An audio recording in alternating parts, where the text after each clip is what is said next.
Yo soy Antonella Di Bruno, soy arqueóloga. Ese fue, diríamos, mi primer vínculo en relación a los sitios de memoria. Eh, Hago un paréntesis en la actualidad, soy coordinadora general del ente público Espacio de Memoria Exesma. Pero bueno, como les decía, mi profesión hizo que de repente me encontrara en el desarrollo y en todo lo que era el desafío de encarar trabajos, investigaciones en los sitios de memoria, en los espacios de memoria.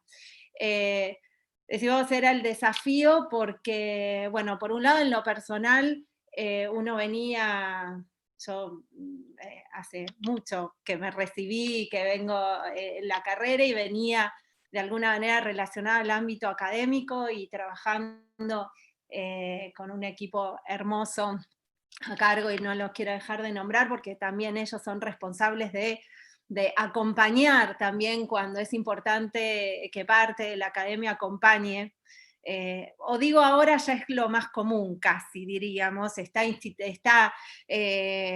es como un, sí, está legitimado, pero yo estoy hablando de hace más de 20 años, qué tremendo, ¿no? Acabo de decir, se me cayó la edad, pero era difícil y necesitábamos que justamente, como decimos, nuestros referentes, nuestros jefes, nos acompañen en este camino que habíamos definido iniciar, así que yo trabajaba desde el 91 en el equipo de Teresa Cibalero y Carlos Aschero, dos arqueólogos referentes en nuestro país. Eh, y también uno venía desarrollando una tarea más o menos dentro de lo que era el ámbito académico, pero preguntándose permanentemente el rol de la ciencia en la comunidad, cuál era nuestro impacto, cuál era el rol político de nuestras investigaciones, y siempre quedaba como un espacio ahí o como una interfaz. Hasta que, bueno, digo, no sé si hasta o como escuchamos el otro día Alberto, a veces uno dice el destino, bueno, no sé, hace que reciba una llamada de parte de un integrante de lo que en ese momento estaba en la Asociación Cerebro por la Memoria y la Vida. Digo, hago este repaso porque da cuenta y empieza a dar cuenta de lo que fue también el desarrollo de políticas públicas de derechos humanos en sitios de memoria, también desde el ámbito local. Digo, voy a hacer como un igual desde mi historia, eso es bien antropológico, ¿no? A partir de la historia de vida, bueno, dar cuenta un poco de una coyuntura mayor histórica política.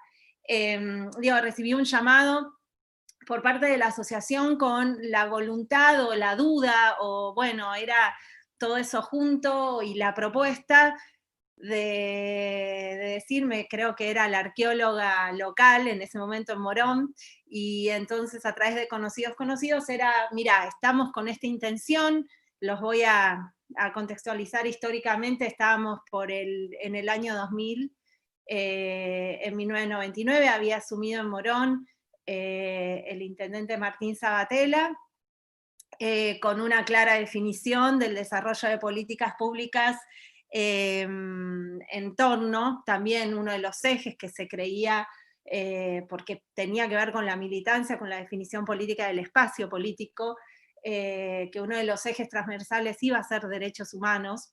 La verdad que siempre voy a hacer esa referencia, capaz que hoy es parte de esta política, bueno, está bien, venimos de 4 años de macrismo con políticas negacionistas, pero digamos, es parte de nuestro cotidiano de gestión el eje memoria, verdad, justicia, los derechos humanos. Realmente 20 años atrás no, las leyes de impunidad aún están en pie, los juicios no estaban en curso, y la verdad que desde un gobierno local que avanzara sobre la definición de estas políticas era todo digamos, una línea novedosa y que marcaba realmente, marcaba un punto de inflexión.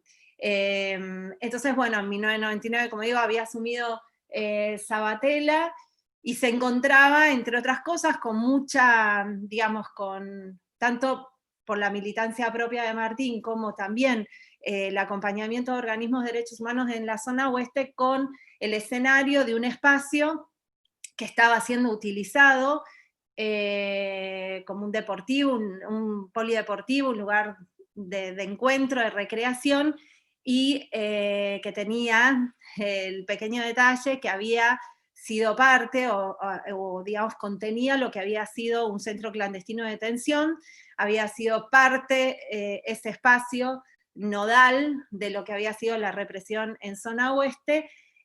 No estaba en pie, y por encima justamente teníamos una cancha de fútbol, que de alguna manera sirvió a ese halo de impunidad, y olvido e invisibilización que con esos años se venía caracterizando, ¿no? Después de lo que fue el menemato, después, digamos, con la llegada también del gobierno de la Alianza.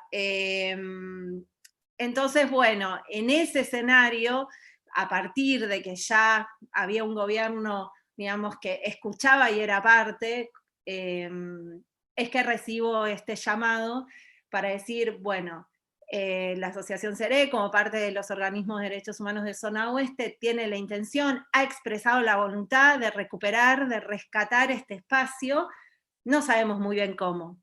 Y ahí, bueno, era porque la verdad que no había antecedentes, y bueno, y por eso también soy feliz de estar rodeada de estas caras que hoy estamos ahí compartiendo el espacio, porque realmente nos fuimos encontrando en aquellos años de distinta manera, en distintos momentos, como para poder también no solo intercambiar, sino pensar cómo construíamos esa prueba y error, de cómo construíamos políticas y cómo las distintas disciplinas que empezábamos a intervenir, digamos, tenían un desarrollo. Entonces, bueno, con esta intención de no sabemos bien por dónde empezar, obviamente que el primer lugar donde se buscó un acompañamiento fue en el equipo argentino de antropología forense por parte de los organismos de derechos humanos, diciendo necesitamos hacer algo, el rescate, bueno, ¿cómo?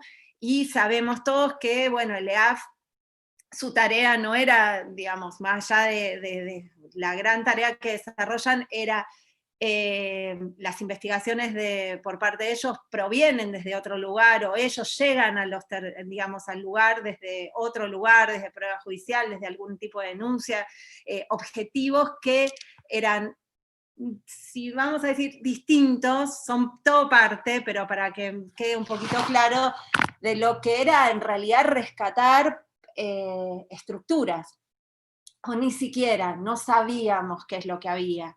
Entonces, bueno, si bien uno también por la profesión tenía contactos con el equipo de antropología forense, así que también, ni bien recibimos ese llamado, fue una de las primeras reuniones que tuvimos acerca de, bueno, a ver, cómo avanzamos, más allá de los distintos objetivos de investigación.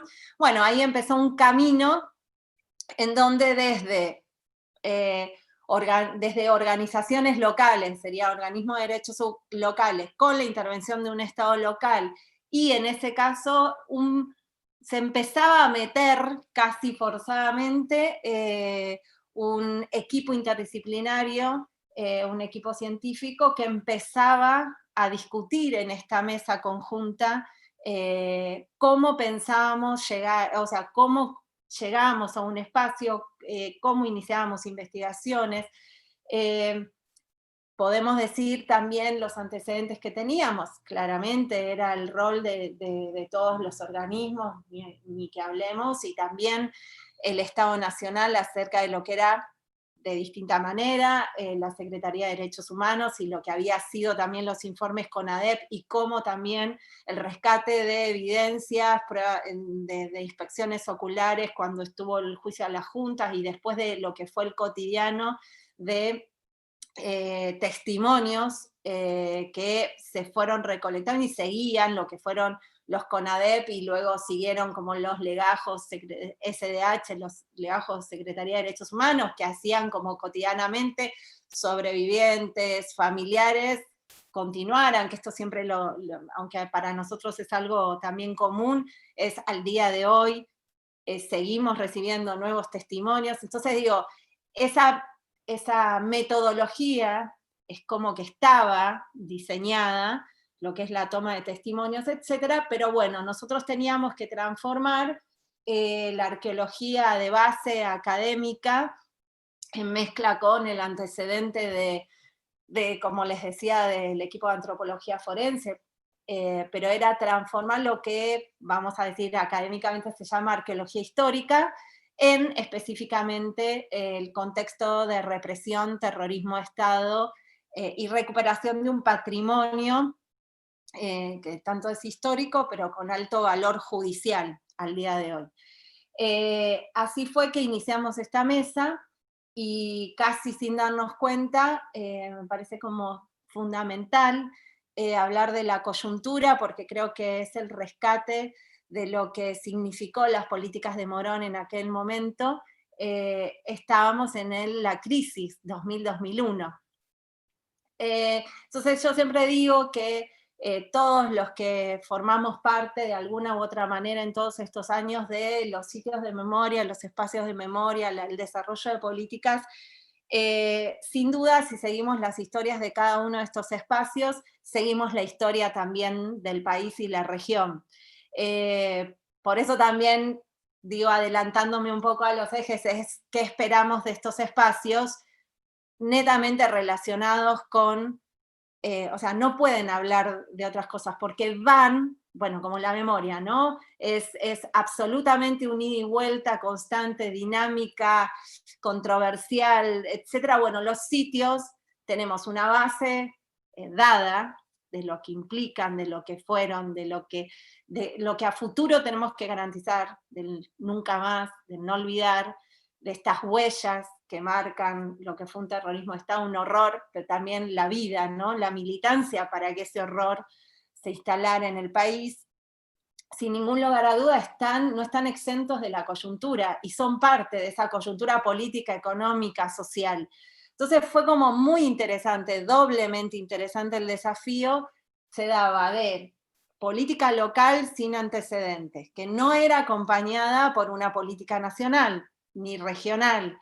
Esto de la patria grande que luego se dio a partir del 2013 no existía. Sí, el antecedente que teníamos era la lucha de los 70, los movimientos sociales, digo, a nivel, pero después todo lo que pasó, esa etapa que vivimos luego no se estaba dando. Teníamos, por un lado esto, ¿no? La responsabilidad política del Estado local, de Martín, de desarrollar y que se entendiera que era algo, una voluntad expresa, una política pública sistemática, seria, de continuidad y planificación. Porque yo recuerdo lo que fueron esas primeras mesas, porque por un lado cuando vos estás previa a las elecciones y militante, te sentás desde otro lugar. Cuando ya ganás una elección y sos funcionario, te hacen sentar de otro lugar y uno también sabe que tiene otra responsabilidad. Pero esas mesas de discusión o de construcción de propuestas, cuando nos empezamos a sentar y a pensar esta planificación, que tenía que tener política pública, gestión, y que sabemos que los tiempos son distintos, con proyecto de investigación científica, más las necesidades de los organismos, las organizaciones y los sobrevivientes, ¿no? Y las expectativas. Todo ese conjunto debíamos ir mediando. Entonces me acuerdo que fue como un aprendizaje tan grande de sabernos actores y actrices de esta construcción, porque por un lado las organizaciones, aún conociendo a los que en ese momento, digo, Martín Sabatella con el recorrido en la militancia en derechos humanos que tenía, pero se planteaba esto, bueno, él tenía que decir, y el equipo de gobierno, yo después, digamos, el área de investigación se incorpora luego a la gestión, pero era sentarse y decir, estamos todos del mismo lado. Hoy el Estado también era un desafío para el resto de las organizaciones en cuanto a esta construcción, porque no era enfrente, siempre los organismos y las organizaciones tenían que pelear, resistir, para el desarrollo de los juicios, de las políticas de derechos humanos, el olvido, etc. Hoy era, che, estamos todos juntos en esto, con las responsabilidades diversas. Así que fue como un aprendizaje, y ni les digo cuando en el medio de este arranque cae la crisis del 2001. Y fue como muy, a veces me hace pensar también en esta pandemia, ¿no? Obviamente no se relacionan, pero sí en un punto en los que hemos vivido la crisis sabemos políticamente lo que implicó socialmente y a nivel gestión, y lo que era evaluar, trascender, equilibrar, posicionar a estas políticas en el medio de una crisis económica. Porque nosotros escuchamos cómo vamos a invertir en determinadas cuestiones cuando no tenemos insumos para el hospital, etc. Entonces, toda esa controversia, también quiero aclarar que nosotros recibimos un Estado devastado, digamos, y todo tiene que ver con todo, porque nosotros recibíamos un Estado a cargo de lo que había sido digamos, el intendente Rousselot, que quiero recordar, que también parte de por qué cae y fue, digamos, y tuvo juicio político, porque por el gran negociado de las cloacas, y que, o casualidad, no casualidad, una de las empresas que estaban relacionadas con ese negociado, con esa corrupción, eran las que estaban a cargo de la familia Macri. Decimos cómo se va enlazando, ¿no? Como todo esto.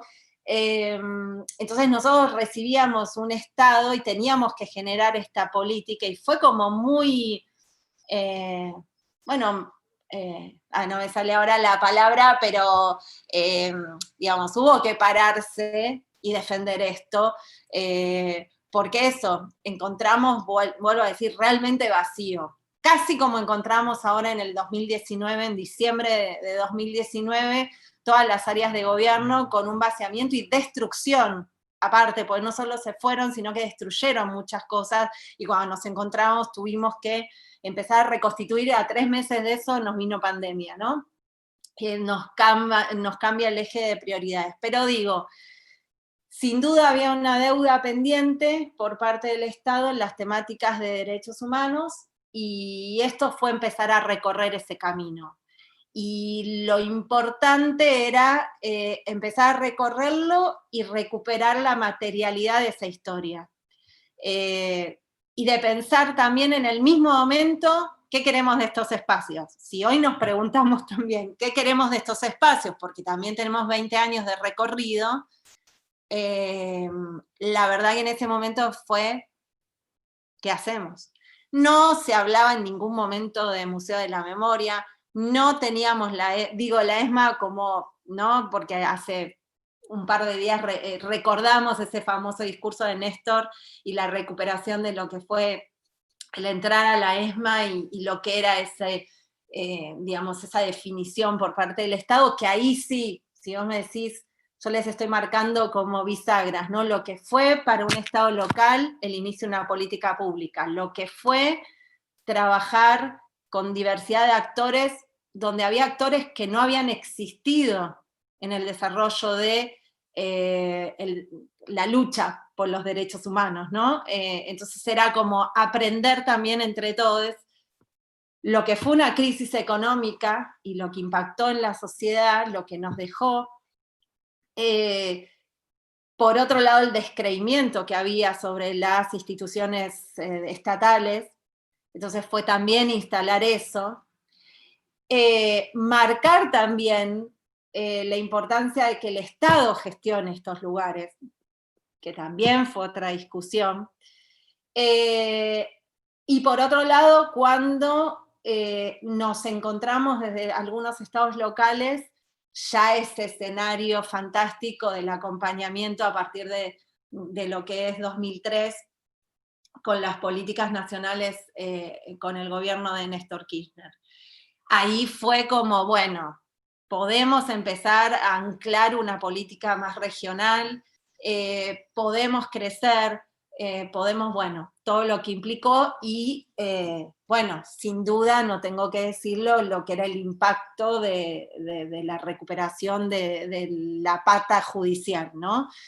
Y ahí entonces se sumaba aún más la responsabilidad de nuestro trabajo en cuanto a la recuperación de evidencia para los juicios. Entonces creo que el 2003 también fue un hito, y después todo ese desarrollo que hizo que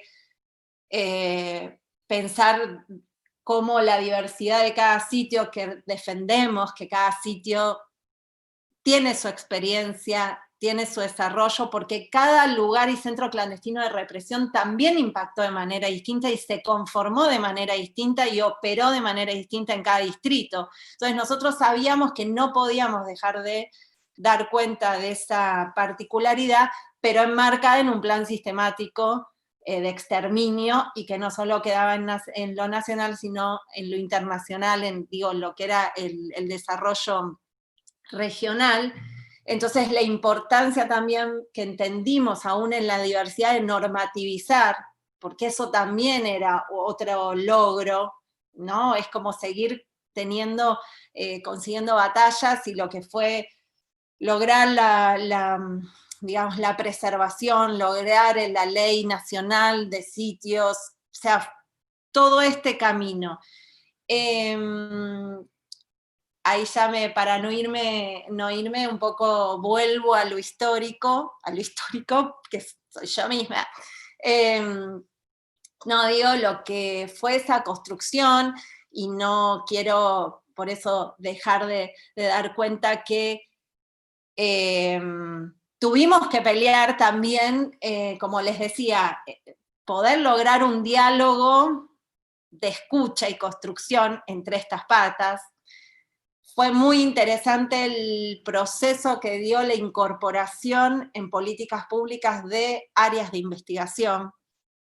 Fue muy interesante observar esas lógicas, pero la pelea también que cada de estos actores dio en sus ámbitos, a nivel político, gestión, la instalación, la legitimación de estas políticas, digamos, etcétera, los pedidos de presupuestos, el trabajo con la comunidad, etcétera, a los organismos todo este desarrollo encontrarse en otro contexto, por lo cual obviamente la discusión tenía que ser otra, y teníamos que crecer en esa discusión.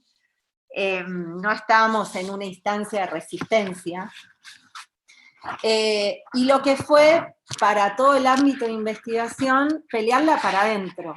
Es decir, que se considerara lo que hoy es común, y hay muchos libros escritos y ya un montón de cosas y cursos, y por suerte, pero bueno, lo que está instalado es la arqueología de la represión, ¿no? Dentro de lo que ya venía como antecedente la arqueología del conflicto, ¿no? Todo esto, que la antropología tenía un desarrollo, pero la arqueología no. Que ya también tenía una pelea interna desde la academia, la arqueología histórica, ¿no? Es como esos avances también internos desde las disciplinas.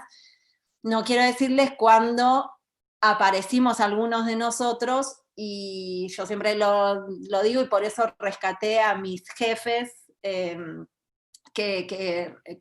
bueno, uno por eso también es quien es, que acompañaron, y gran parte de todos hasta pusieron sus firmas, pusieron su acompañamiento para legitimarnos a estos pibes que empezábamos ahí a trabajar en estos lugares.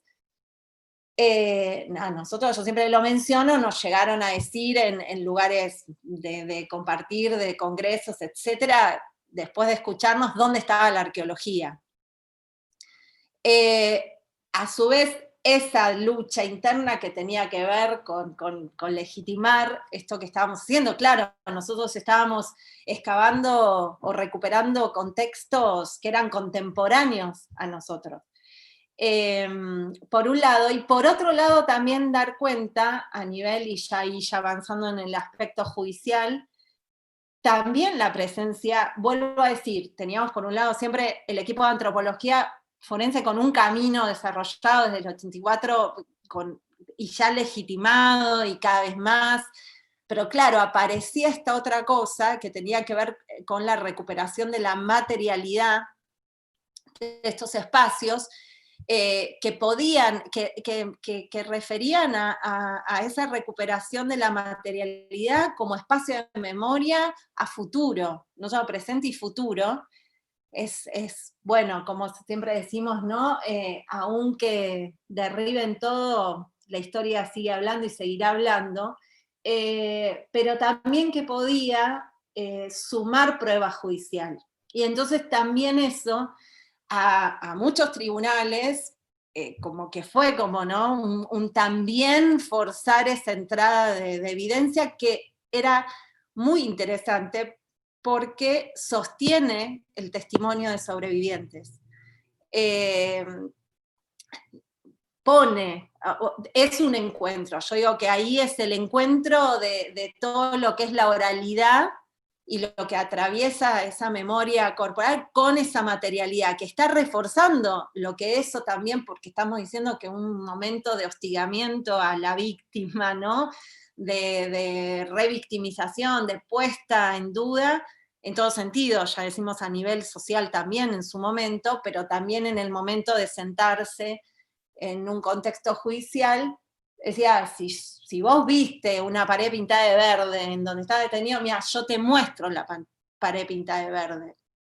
Entonces fue como una mutua cosa, o a la vez, cuando un sobreviviente no podía ubicar determinadas cosas, qué momento, cuando a partir de las excavaciones, ahí venía el encuentro de ubicación, o de repente ahí volvía la memoria, ¿no? Era por alguna situación que se encontraba nuevamente este testimonio con la materialidad. Entonces también fue muy interesante el proceso de legitimar, porque también, como les digo esto en la academia, me acuerdo que Morón fue convocado por primera vez como municipio, digo, como un municipio por primera vez convocado por un tribunal oral para testimoniar, no en calidad de perito, sino como parte de una especie de informe de pericial, pero como parte de un testimonio en un juicio oral. Y me acuerdo que lo primero cuando entramos a dar cuenta de este trabajo que habíamos hecho, hicimos así, ni bien nos sentamos en Comodoro Pi en una de las salas, se paró el de la defensa de uno de los genocidas de la subzona 16, en ese caso era Gómez y Mariani, y interpuso una opción al juez, al tribunal, de decirle, desconocemos a este equipo pseudocientífico y a todas las investigaciones que a partir de esto surgen. Entonces decimos cómo, por eso, en cada ámbito fue una pelea, una resistencia, y también, digo, por eso es un aprendizaje y por eso sigue habiendo resistencias en cada momento, aún en el 2020, donde determinadas cuestiones ya son otro tipo de resistencias. Tenemos ganado una situación, hemos elevado, pero vuelven a caer, y ahí también nos seguimos preguntando qué hicimos y qué tenemos que hacer, ¿no? Nuestro rol también a partir de... entonces, para mí, y una cosa más, porque por ahí, para que ustedes me guíen en el relato, que me parece muy interesante también, como lo que fue la apertura de estos espacios y la articulación de equipos, etcétera, y experiencias. Una cosa que Morón, y me acuerdo, siempre fue un tema entre los, como decimos, los sitios hermanos en el sentido de equipos, que fuimos Mansión Serey y el Olimpo, que fue la incorporación de la voz de los vecinos, vecinas, vecines. Que ahora también es como armamos un proyecto, un espacio de memoria, no podemos pensarlo por fuera de la comunidad. En el 2000 tuvimos que pelear eso, en esa mesa conjunta. A Morón, Morón en sí mismo no lo tuvo que pelear, porque había una convicción desde el Estado local, los organismos de derechos humanos también, era lógico que ellos, yo me acuerdo la discusión, y por ahí, Isabel, vos también lo recordás porque decimos, ¿cómo voy a incorporar de primera a actores que me dieron la espalda por décadas? Que me pusieron en duda, que me señalaron, y etcétera, etcétera. Nosotros entendíamos que estos espacios, si no había un involucramiento de esta intersectorialidad, no iban a funcionar a futuro.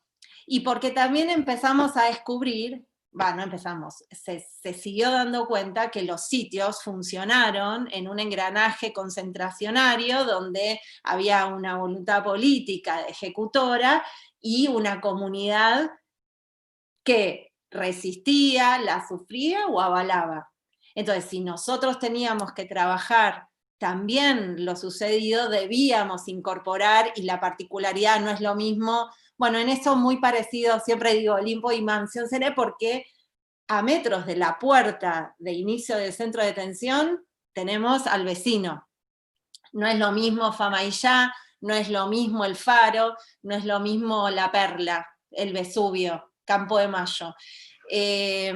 Pero sí, entonces hay que evaluar cada una de estos contextos que rodean, y por eso en estos lugares que tenemos a esa vecindad, no solo por la recuperación histórica también de datos, porque nosotros ahí decíamos, el sobreviviente te habla del adentro, y mucha data que obtuvimos es a partir de los vecinos, vecines, con lo que es digamos, la cantidad de información acerca de los operativos, las fuerzas, o sea, todo este sentido de que gracias a ellos muchas veces pudimos identificar fuerzas en operativos. Y complicidad o responsabilidad compartida, ¿no? Eso, por eso. Ahora, para plantear un sitio de memoria, sin ningún lugar a duda, había que trabajar puertas afuera, porque nosotros necesitábamos que la comunidad en su conjunto se apropiara. Yo me acuerdo desde el inicio, Martín Sabatella y luego el intendente Lucas Gui, que ahora retornó, nos marcaban, este espacio es de todos. Nosotros tenemos que ver convocados a todos. Y en ese sentido, las acciones que desarrollamos. Y por eso también fue un laburo muy, muy importante, interesante, y digamos, que marcó un camino el trabajo con vecinos y vecinas.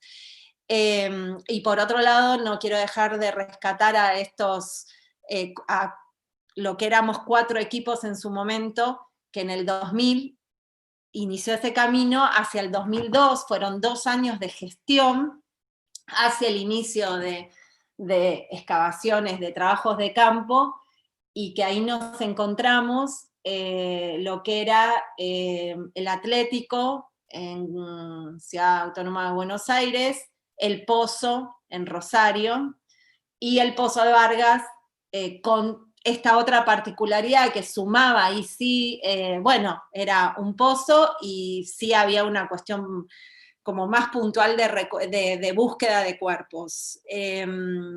Igual a nosotros, como uno dice, ¿no? Cuando encaraba un trabajo en un sitio que fue un centro clandestino de detención, también era nosotros buscábamos, en el caso de Mansión Seré, rescatar, sacar esa cancha de fútbol y a centímetros ver si estaban los cimientos y efectivamente recuperar y a partir de eso objetos, etcétera, ¿no? Como sabemos. Esa era la única particularidad, pero bueno, sabiendo que uno, el contexto de represión y exterminio hacía que, bueno, por eso era muy importante, y esa fue una lucha también en esa mesa, los tiempos de investigación y los tiempos de la ciencia. Porque si nosotros salteábamos un paso metodológico, se nos iba a venir encima y se nos iba a venir en contra. Nosotros tuvimos que frenar un montón de situaciones de ansiedad, pero lógica, y ahí articular y mediar entre lo que es una investigación científica que a veces tarda años, lo que es una necesidad política de gestión y lo que es la necesidad en todo sentido y la expectativa en los familiares y sobrevivientes. Pero hay cosas que no se pueden sortear, porque ahí sí entonces empiezan a hacerse las cosas mal, no sirven de prueba judicial, bueno, un montón de cosas. No quiero dar como ese detalle, vamos a decir, lo voy a decir bajito, que de repente un día llegamos al espacio y algunos compañeros habían llevado un pocero. ¿Qué estaba haciendo un pozo? Básicamente. Porque les había agarrado una ansiedad sobre un espacio.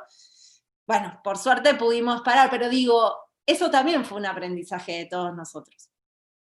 Lo que implicaba, cuando me trajeron lo que el pocero encontró, lo agarré así y dije, ¿de qué sirve esto? ¿Dónde salió? ¿Cómo salió? Digo, la importancia de la contextualización de cualquier evidencia material. Pero bueno, ahora que lo recordamos como una anécdota, ponele, graciosa, fue muy complicado y fue también ir marcando responsabilidades.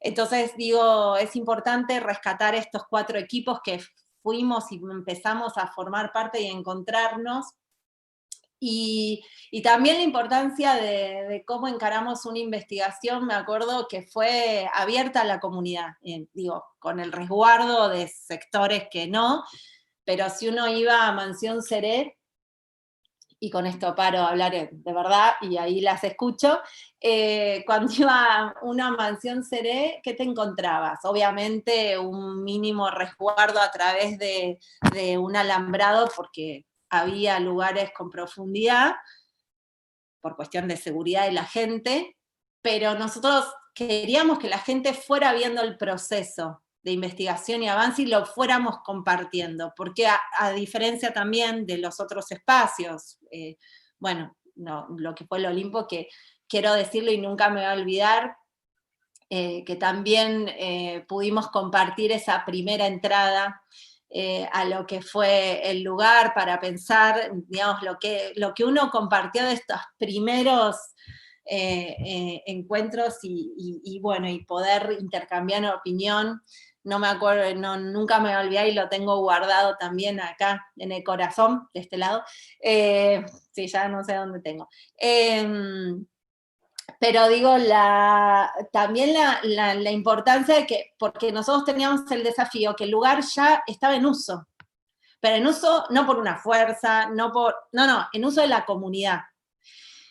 Y el espacio que ocupamos Mansión Seré siempre fue utilizado por la comunidad de una u otra manera, siempre fue parte de ese barrio ampliado.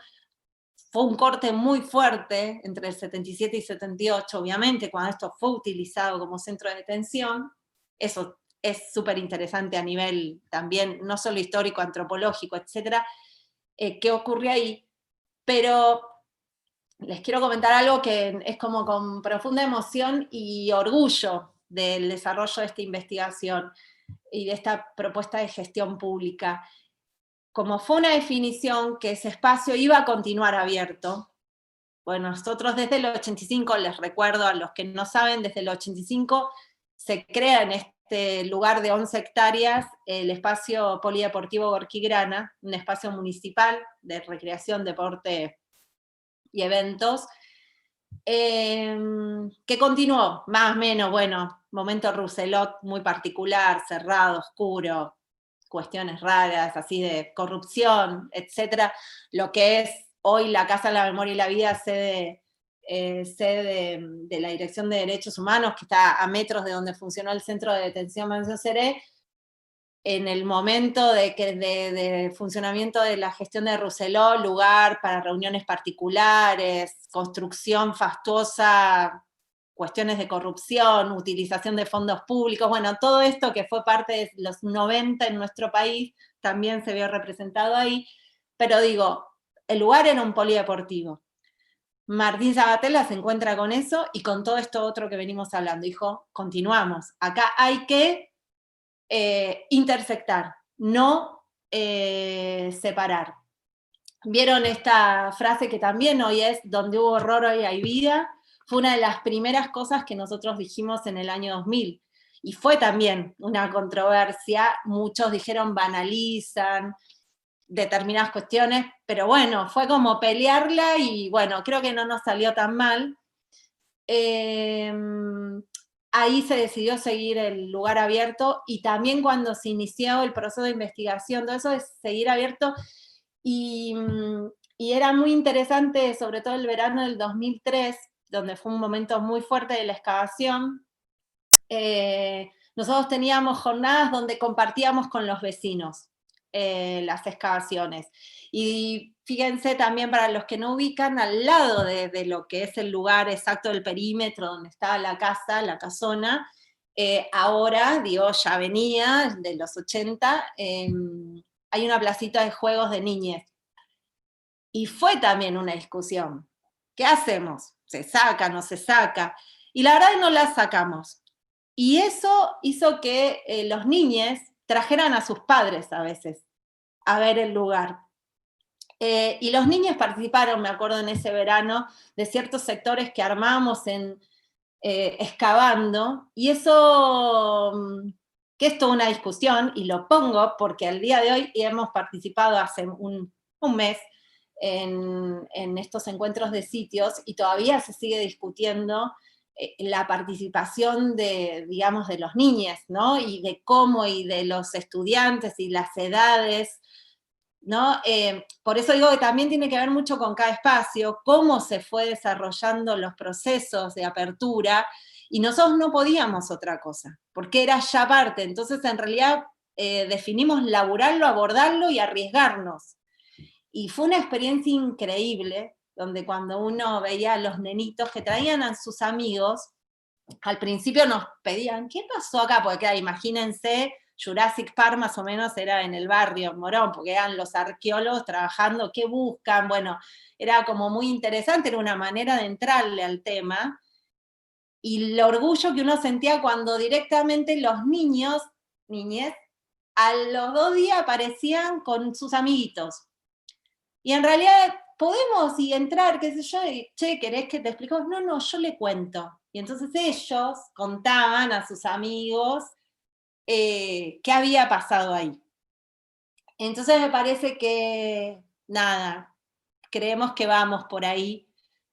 Tuvimos cosas que nos interrumpieron y que nos siguen haciendo pensar, y qué cosas tenemos que seguir laburando, pero también les dejo así como estas cuestiones que para nosotros son de extremo orgullo, que va, y creemos que va por ahí también. Que mientras pasaba eso, y algunos padres lo sacaban a propósito y no se quería, y bueno, y después con el tiempo, obviamente yo les estoy hablando de una pata de lo que fue la gestión, que tiene que ver con la avance en investigaciones históricas, de testimonios, el acompañamiento de los sobrevivientes, los ex detenidos desaparecidos que empezaron a llegar al lugar por primera vez porque veían que esto pasaba.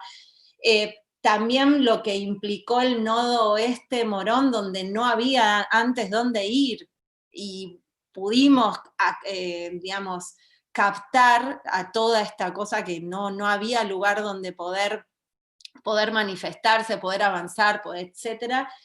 Digo, gente que nunca ni siquiera había hablado con sus hijos y de lo que le había pasado, y era esa posibilidad de acompañamiento. Digo, estaría 80 horas diciéndole el acompañamiento psicológico, que hicimos como parte de la gestión, en convenios con la Secretaría de Derechos Humanos, el ULLOA, años después, porque esto era antes.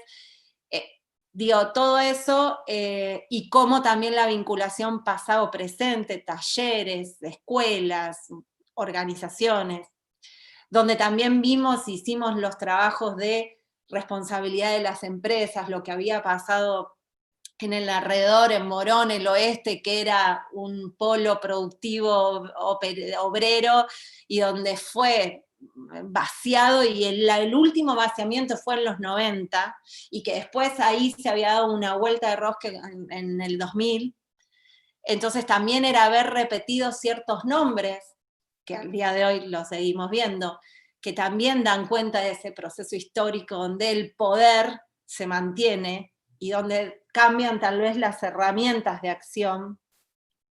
Pero digo, por eso, un montón, un montón, un montón. En relación específicamente a les vecines, fue muy interesante cuando de repente se acercaban y más allá de nosotros fuimos a buscarlos, hicimos un trabajo de encuestas, etcétera, etcétera, que compartimos con los compañeros de Olimpo en su momento, de repente tímidamente se acercaban y te traían una teja, un pedazo de mármol, o lo que fue también fantástico como para pensar un montón de cuestiones, que es el imaginario, imágenes de la casona. Nosotros teníamos, imagínense, bueno, ustedes saben, los que trabajamos en los sitios, cómo justamente desaparece documentación, y parte del esquema represivo es, ¿no?, hacer desaparecer esa documentación. Pero siempre nos damos cuenta que uno las encuentra en algún momento y seguiremos encontrándola. Por eso también es tan importante la difusión de estos trabajos, porque esto continúa y hay muchísimo por trabajar y descubrir. Pero de repente, o sea, nosotros no teníamos imágenes de la casa en funcionamiento, teníamos que habíamos conseguido antes, cuando estaba en funcionamiento, pero por la familia que era la propietaria en su momento, que eran los Seré, en los años 50, 49, ellos ya habían vendido todo, pero bueno, algunas fotos familiares de los años 20, 30, etcétera, que son las que todos los sitios vamos buscando, en Catastro, en esto, bueno, etcétera. Y de repente nos empezamos a encontrar con fotos después del 79. Que la gente había vuelto al lugar, que la utilizaba para cruzar, esto había quedado en semi-abandono, etc. Y lo increíble era cómo este lugar fue siempre, porque ¿por qué le voy a sacar una foto a una casa semi-destruida? Porque, bueno, parte de la historia, recuerdo, Mansión Seré fue destruida luego de una fuga que determinó de alguna manera el punto final del centro de detención en el 78. Fue incendiada, quedó como el esqueleto. Eso a través del tiempo, entre que la gente se llevaba cosas, etcétera, porque era una mansión con materiales todos traídos de Europa, el mármol de Carrara, y etcétera, etcétera. Pero qué loco que volvían al lugar y que la gente los había guardado y que siempre pongo este ejemplo como una chica de 15 años que cuando cumplió 15 sus papás les regalaron una Pocket, vieron las cámaras fotográficas, y nosotros nos acordamos porque la usamos. A los chiques ahora, no sé, directamente no entenderían de qué estamos hablando. Si quieren ponemos, si editan, pongan una fotito de la cámara cuando se usaba y se revelaban las fotos. Digo, bueno, le regalan una cámara y ella dice, no puedo, ¿qué me pasó? Que la primera foto que saqué fue ir a Seré, ellos vivían a unas cuadras, y había sido el día después que se había definido la demolición total de la mansión, porque cada vez se fue deteriorando, y después ya con el tema del predio en el 85, después de que fueron los juicios a las juntas, que hubo reconocimientos, que hubo, ¿no?, toda esta parte pericial, ahí también para discutir, inicio de democracia, se define la demolición de este lugar. Otro análisis que haremos en otro, lo hicimos, pero lo discutiremos en otro momento. Ella fue a sacar una foto de una montaña de escombros. Entonces la foto la tenemos y es una montaña de escombros. ¿Qué le significaba a esta chica de 15 años esta montaña de escombros? Y que guardó, y que después, 25 años después, la trae, y que para nosotros es fundamental en todo sentido, pero más fundamental es el significado de estos espacios. Entonces ahí también nos seguimos preguntando y nos seguimos dando cuenta el significado de estos espacios de horror y de vida, podríamos decir, que son aún en la actualidad. Descansa un poquito. Es maravilloso primero la memoria y la capacidad que tenés de sintetizar tantos años de desarrollo y de laburo, y es asombroso ver, no sé, estoy usando muchos adjetivos, ver hasta qué punto cada Sos uno... amiga aparte, te agradezco.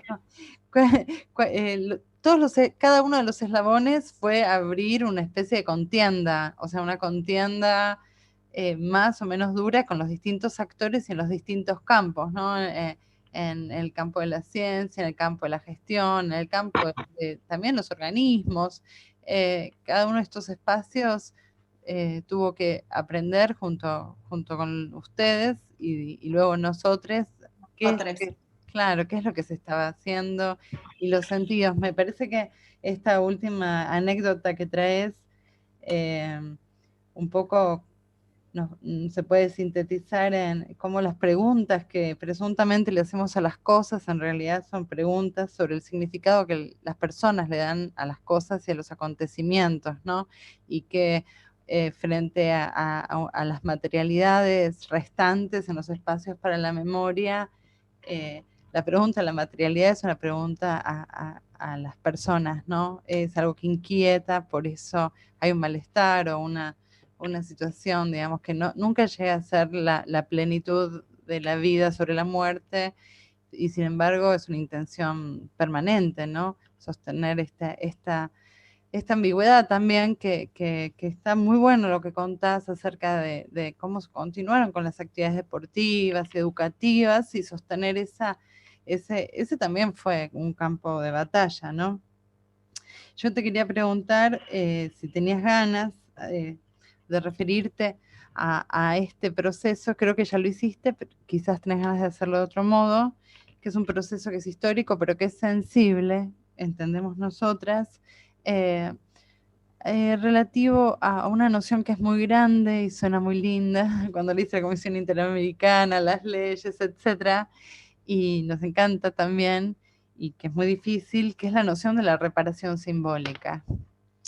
¿Cuán posible, cuán imposible, cómo nos acercamos desde estas experiencias tanto a la reparación simbólica y después, bueno, qué cosas te parecen a vos que son desafíos aún en estos espacios? Algunos ya lo fuiste diciendo, así que no te preocupes, varios ya están. Si tenés ganas, esta sería mi pregunta, no sé las compañeras después. ¿Quieren hacerlas ahora las preguntas, chicas? Yo quisiera sumar a lo de Maru, porque creo que va en esa línea, pero también es como que vos en todo el trayecto este que contaste, se pone muy, muy en evidencia la función social de ese espacio de memoria. Digamos, es como una relación ya desde el principio, desde esta foto que cuando era una montaña de escombros, digo, vos lo contaste al final, pero si uno lo piensa cronológicamente, es una foto de escombros que llega. Entonces la relación de todo ese conjunto social con el espacio, a mí me da ganas de preguntar sobre una perspectiva de función social de los espacios de memoria, que es la pregunta que Maru te decía que yo hago siempre. No sé, eso, ¿le pedimos demasiado o eso está ahí, hay que seguir articulando para, digamos, que resurja esta reparación, que Maru le dice simbólica, y bueno, que no sé, creo que todos más o menos hablamos, no terminamos de definir muy bien, lo vemos en efectos o en cosas que suceden en la cotidiana de este trabajo, pero bueno, por ahí todavía falta mucho. Bueno, no sé, ¿qué proyecciones? No, no, pensé que por ahí Isa comentabas, pero digo, arranco y después. A ver, no sé si empiezo por orden, pero me parece, a ver, la función social, como decimos, a nosotros, por nuestro desarrollo y por concepción política, ideológica no la podíamos escindir. O sea, desde el vamos dijimos, este lugar no tiene que, bueno, tiene que ser parte de la comunidad porque lo fue parte. Nosotros lo que estábamos haciendo era reconstituir algunas cuestiones y volver a enlazar algo que también se había visto interrumpido por justamente una voluntad política. Entonces, el ocultamiento, el negacionismo se ve en todas sus cuestiones, desde lo simbólico, político, desde lo discursivo hasta lo material. No está, no lo veo, no existe. El concepto de desaparecido es borremos toda evidencia. Nosotros, y ahí se junta, no puedo tampoco verlo separado de la reparación simbólica, no solo la reparación histórica, sino la reparación simbólica. Ahí igualmente creo que es el rol fundamental de la presencia del Estado, porque parte de las políticas reparatorias en todo esto es justamente que sean políticas públicas. Y ahí hay una voluntad entonces de hacerse cargo. Yo me acuerdo Martín, Lucas después, pero digo Martín Sabatella, pero porque fue como ese inicio, y el decir, como ya se acuerdan, este discurso de Néstor, que lo volvimos a escuchar ahora, nuevamente decir, vengo a pedirles disculpas, ¿no? Desde un Estado, bueno, Martín decía, vengo a hacerme cargo como Estado de un Estado genocida. Era, porque somos, en ese caso de esta pata, ¿no? Éramos el Estado que estábamos iniciando esto, y entonces, por eso digo, ahí en ese tránsito, y ahí digo, ese encuentro que había con los organismos sobrevivientes, etcétera, era, creo, un mismo acto de reparación. Y por otro lado, ahí, como vos decís, la función social de estos espacios, ¿y qué le pedimos? Los espacios están, y creo, porque cuando no los intervenimos nosotros, uno pasaba en marzo, todos los marzos, y había un 24 de marzo agarrado de un costado por fuera de la calle una flor. O la persona que guardó 30 años una teja, pero no solo que guardó, sino, me acuerdo, un día entramos, un vecino de enfrente la tenía murada en su patio. ¿Por qué? ¿No? Digo, más allá de la foto. Entonces, creemos que ese proceso, por ahí lo que pasa es que hay distintas formas de expresarlo, y lo que fuimos aprendiendo muchos es estas distintas formas de expresar también un sentir y un compromiso, que no es solo participar de una manera o expresarlo, que también hubo mucho dolor hacia adentro, ¿no? Y hubo, como, bueno, bien sabemos, las resistencias también cotidianas pequeñitas, en cada lugar. Y eso también es el rol, y que obviamente para las víctimas, como decimos, directas, es fundamental, pero en un punto para estos barrios y para ciertos que vivieron, que muchos hasta se tuvieron que ir porque no podían soportar lo que ahí pasaba, y otros que sí sabemos que tendieron las líneas telefónicas directamente para que el centro de detención tuviera línea telefónica. O sea, esto es la comunidad. Y eso fue, y esto sigue siendo. Pero nosotros como Estado, en cuanto a políticas públicas, esto sí tiene que estar marcado. No podemos tolerar que un sitio que fue lo que fue se pierda, no esté marcado. Ahora, después ahí está la diversidad, y también la diversidad de conmemoración, y nosotros, pero sí como Estado tenemos que habilitar y tenemos que sostener. Pero después también la responsabilidad ciudadana, ¿no? Y de todos los sectores. Y eso lo vimos, y creo que fue una vuelta un cachetazo muy fuerte en el macrismo. La importancia también de todos los actores más allá del Estado, ¿no? Porque es el Estado con un gobierno que puede acompañar. Cuando el gobierno cambia, ahí es en la contrapata del rol de la apropiación de estos sitios y la defensa de estos lugares. Todos sabemos que en estos 4 cuando llegamos a los sitios, bueno, ustedes siguieron en el sitio por suerte, y que gracias a los trabajadores y muchas organizaciones y organismos se sostuvieron y aún no se destruyeron un poco más, por lo menos porque estaba esa organización. Algunos no tuvimos esa suerte, quedaron algunos, pero nos encontramos con una devastación, un vaciamiento. Ahí entonces sí nos seguimos pensando y qué tenemos que hacer, porque hay ciertas cosas que faltaron y hay cierta apropiación por parte de la comunidad que faltó en cuanto al sostenimiento de estos espacios. Entonces un desafío es no hablarnos a nosotros mismos a veces,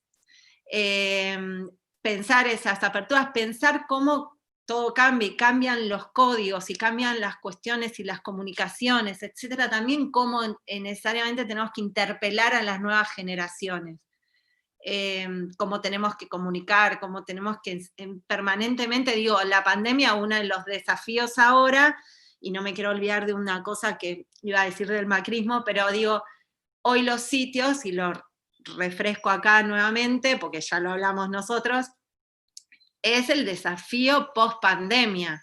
¿Por qué? Porque nos encontró donde tenemos que cerrar los sitios y sabemos que nosotros queremos que los sitios se vivencien, y ahí por eso la discusión de la apertura, porque siempre decimos que estos espacios hay que vivirlos, te tienen que atravesar in situ, pero a la vez entendemos que hoy por la pandemia y por lo que va a quedar de la nueva normalidad, sin duda tenemos que ampliar nuestro espectro de comunicación y de llegada de estos espacios. Entonces creo que tenemos un desafío de qué queremos y qué esperamos de estos lugares. Nosotros creemos que estos lugares no pueden ser escindidos, digo, porque si uno ve, bueno, la tengo Isabel acá y me da vergüenza, pero tengo que decir, digo, si uno ve, digo, es el reflejo de las luchas sociales, políticas, estos lugares que tienen el mismo nombre al día de hoy. Digo, cosas de muchos que tenemos ya un recorrido, no nos asombra, pero ¿y por qué? Y entonces por eso también es la vinculación, y decimos, bueno, creo, porque esto también se está hablando con la Dirección Nacional de Sitios, es el rol educativo de los sitios en las comunidades, que empiece a tomar otra dimensión. No porque vengan las escuelas con talleres, no, es otro rol el que cumple. Y seguro, por eso me es difícil decir la función social. La función social es la que tiene que seguir establecida. Primero como marcas de memoria para decir esto pasó. No nos tenemos que olvidar. Y porque hay cosas que no se discuten, aunque quieran hacerlas discutir. Pero hay que ayornarlas a las nuevas después, más allá de eso, es a las nuevas coyunturas, a las nuevas coyunturas políticas regionales, si no, quedamos desfasados. Y si no, entonces ahí nos seguimos encontrando todos los mismos, en los mismos lugares, y nos hablamos a nosotros mismos. Entonces, es esa doble cosa, y que creo que con la pandemia, ahí si hablamos de hitos, ¿no?, de bisagras, creo que ahí también nos está haciendo repensar. Y no quiero dejar de decir que también luego de 4 años de políticas negacionistas, que vinieron luego de décadas, y que hicieron rápidamente retroceder un montón de cosas, ahí también nos tenemos que plantear como gestión pública y como militancia, cómo tuvimos, por ejemplo, bueno, no quiero darle más relevancia, pero bueno, no solo en el macrismo, que tuvimos que volver a repetir, son 30.000, no por el número, sino son 30.000. Ayer vimos varios tweets que tenían que ver, por fin podemos decir son 30.000, ¿no?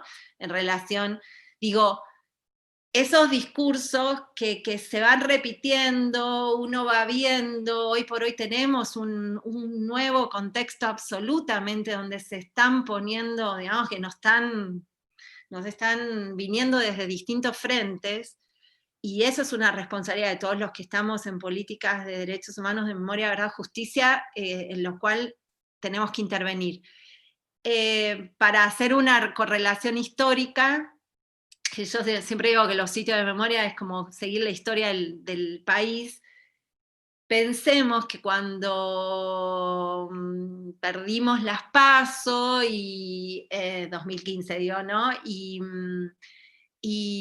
llegaba, todavía no estaba en el gobierno Macri, nosotros en Morón teníamos a Tagliaferro, marido de Vidal, o sea, había una cuestión muy puntual y particular en el distrito de Morón de mirada.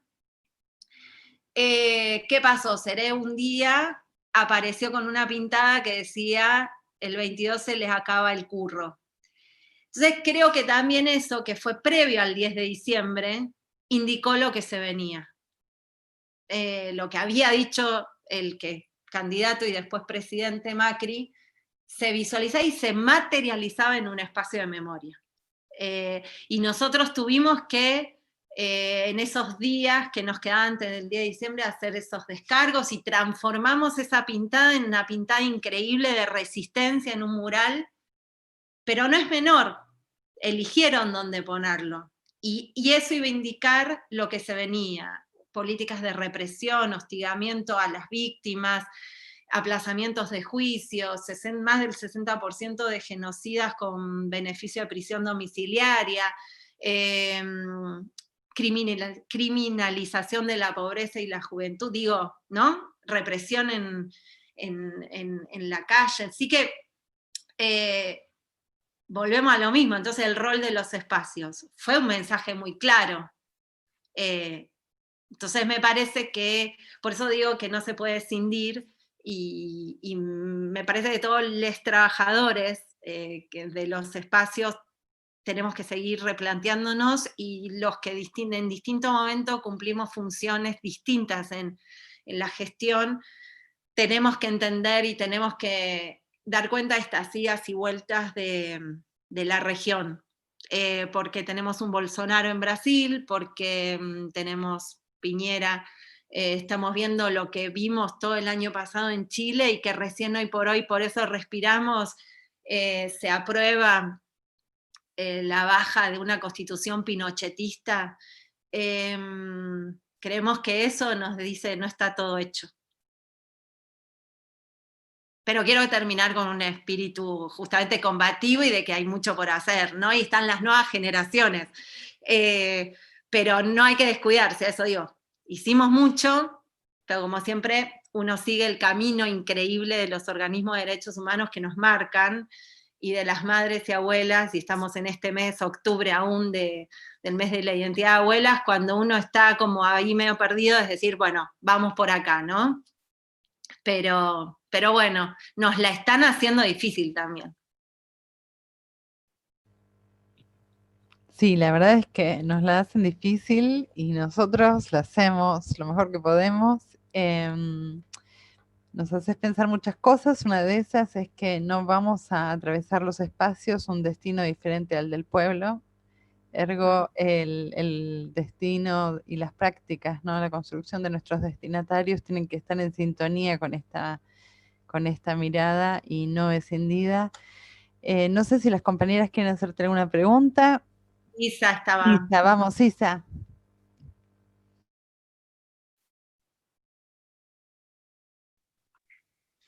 No, preguntarte, bueno, felicitarte porque, bueno, estás en la función pública y para nosotros, como compañera de tantos años, es un orgullo. Y preguntarte cómo te sentís en esa función y qué relación podés establecer entre tu experiencia en este desarrollo de Mansión Seré y la función que tenés actualmente. No sé si se entiende la pregunta. Sí, bueno, gracias, Isa. Te quiero mucho, te abrazo, gracias. No, ahí creo que, bueno, uno toma como una responsabilidad absoluta y nuevos desafíos.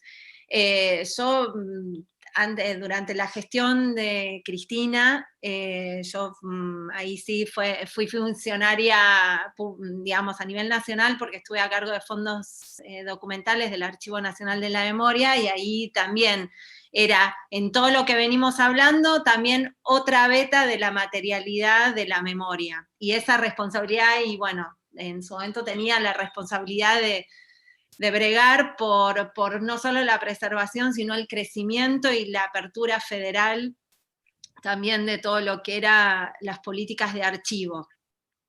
Todo otro tema, ¿no? E íntimamente relacionado con estos espacios, eso sin duda. Hoy por hoy, digo, no soy funcionaria nacional, estoy como en este ente público que es tripartito, entonces, bueno, ahí articulando, y es muy interesante porque, bueno, también en un punto volví a gestionar en un espacio de memoria, o sea, justamente estoy a cargo de, nada más que cambié, estoy en la ex-ESMA, entonces también hay toda una responsabilidad, primero de articular la experiencia, como en muchos otros lugares, siempre decimos las mesas de consenso que se dan entre organismos y Estado, en este caso es la coparticipación y mi rol también de poder articular lo que se define entre tres partes que son organismos de derechos humanos, o sea, la sociedad civil, y dos niveles de Estado, ¿no? Entonces, también ahí es interesante las discusiones que se dan, y como decimos, con toda la prensa que tiene la ESMA, digo a favor y en contra, y sabemos de qué hablamos, también es muy interesante porque tiene la particularidad de que es un espacio, es un predio de 17 hectáreas que contiene edificios que también contienen a lugares referenciales, no solo por lo que fue, sino lugares referenciales de gestión pública actual. Nosotros contenemos a los edificios que hoy marcan la política de derechos humanos a nivel nacional, está la Secretaría de Derechos Humanos, está digo, en un punto se prevé la cuestión del Ministerio de Justicia una parte, digo, tenemos la intervinculación con Ministerio de Cultura y Ministerio de Educación, entonces creo que sigue siendo un desafío, me parece que también hay muchos ojos puestos también de lo que pasa o deja de pasar en este espacio, hay mucho por aprender de articulación y de coherencia en las propuestas también hacia el interior para poder vincular hacia el exterior el espacio, y con un desafío también, ustedes saben, y me parece que esto puede ser también, digo, yo me siento que, bueno, primero agradecida por tener, desde otro lugar de la gestión también, es como que fui pasando por distintos espacios y mi aporte es, con todo lo recorrido, ahora darle también esta vuelta de rosca a un espacio que tiene que revincularse, y no quiero dejar de decir que también tuvimos a Bruja ahí adentro. Digo, por eso es también como son muy puntuales y muy simbólicos, no por ponernos en un lugar de preeminencia, fue un lugar muy expuesto, y donde también, como yo les decía, Mansión Seré, que apareció con una pintada, y eso indicó, bueno, la ESMA estuvo, digamos, su centro de actividad Abruj y Garabano. Y eso simbólicamente es un montón, así que por eso DISA para mí también es como una función de poder restablecer, y lo que impactó también para dentro de los y las trabajadoras, eso. ¿No? El destrato y cómo entonces tener que recuperar también, y tener que también dar cuenta de que hoy se acabó la política de resistencia y tenemos que seguir construyendo una política que haya aprendido de esos 4 años, que sigamos acumulando estas décadas ganadas que teníamos, pero sin duda pensando en una coyuntura absolutamente distinta y de mucho peligro. O sea, no, por eso es como que estamos repensando, y yo acompaño y trato de, no estoy tanto de arqueóloga, entonces más de gestora, justamente ampliando este espectro, también vinculando lo que es escenario Cava, ¿no?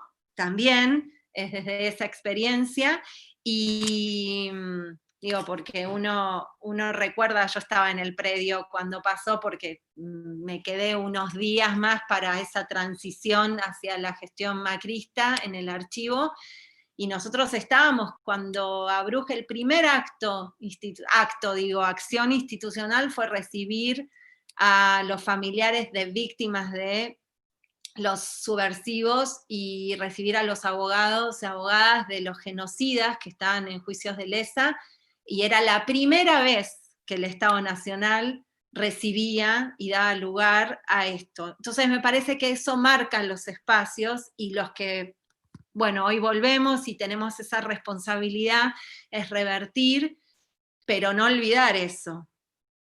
Y a partir de eso trabajar. Y nunca, en el caso de la ESMA, nunca, si hablábamos de contextos, nunca dejamos de dar cuenta del barrio, de la comuna donde está inserto justamente la ESMA, la ex-ESMA. Entonces me parece que están como todos estos desafíos, y en lo particular es esto, es poder lograr seguir trabajando para fortalecer la instalación de estas políticas. Pero digo, bueno, en este caso no sé si por ese lado iba, pero tiene que ver con nuevos desafíos, y digamos, algunos te dicen, bueno, me parece que es eso, ¿no? El motorcito que a uno lo lleva es seguir pasando por distintas instancias que puedan reforzar o que puedan ser atravesadas. Creo igual que ya hace 20 años que estoy en la gestión pública de memoria, del eje Memoria, Verdad, Justicia, atravesando los derechos humanos en su más amplio espectro, y bueno, ahí hay que también vincular a los que nos sigue pasando hoy día. Bueno, muchísimas gracias, Santo. No, gracias a ustedes.